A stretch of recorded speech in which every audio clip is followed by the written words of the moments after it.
Què és l'infanticida com a obra, com a argument i com a l'únic personatge que té? És una obra escrita, presentada públicament el 18 de gener de 1898. Per tant, parlem dels finals del 19.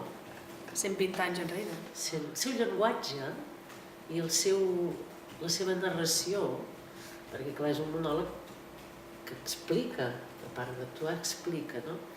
Doncs et transporta en un lloc, que és un molí, que podria ser d'aquí l'entorn, fàcilment, i a dins d'aquest molí hi ha una noia que es diu Nela, la protagonista, l'única protagonista, que és orfe de mare i viu amb el seu pare i els seus germans i treballa allà, a la terra, a l'hort, al molí, perquè és un molí, i a la cuina, perquè és qui alimenta, els fa el dinar, els fa el menjar. A part de viure, de transportar-te en aquell moment, el que també muntanya russa d'emocions. Sí, que ho és, i no és gens fàcil, és un text que parla de tantes emocions alhora i de tants canvis sobtats. Sí, és una muntanya. Sí, és una muntanya. Perquè la Nela passa d'una enorme alegria i amor a un odi o a una por que és pànic. És pànic.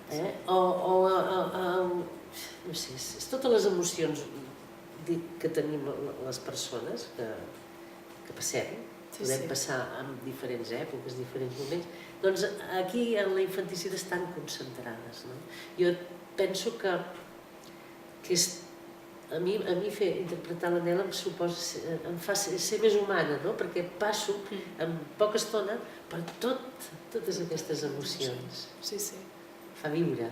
Cal dir que la Nela està tancada. Això. Per fets que heu de venir a veure, per fets que va passar en el seu passat i està allà tancada i jo crec que reviu i torna a reviure i s'ha quedat en aquell moment que li va passar. Sí. I torna a reviure, però amb una veritat i un... I està tancada, jo penso que ella està tancada, com si diguéssim, està tancada al psiquiàtric, però com si diguéssim està tancada en una presó. Físicament està tancada a la presó.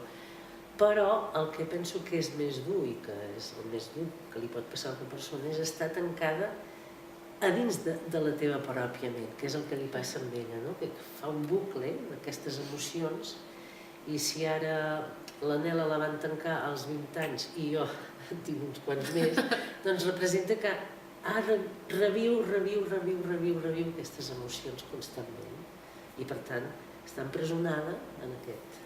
Està empresonada i jo crec que també trencada per dins emocionalment i troba detonants que fa que es connecti amb una emoció o una altra i exploti a dir tot i a reviure-ho tot. No, el text no deixa indiferent a ningú. No, gens. És frapant, molt frapant. I d'alguna manera o altra el públic hi connectarà molt ràpid. Amb alguna altra emoció, ja sigui de ràbia, de nuig, de pobreta, de compassió, fins i tot d'entendre-la. En algun moment o altre es connecta. Per això s'ha d'actuar bé. I tant. Ja confio jo amb aquest i tant.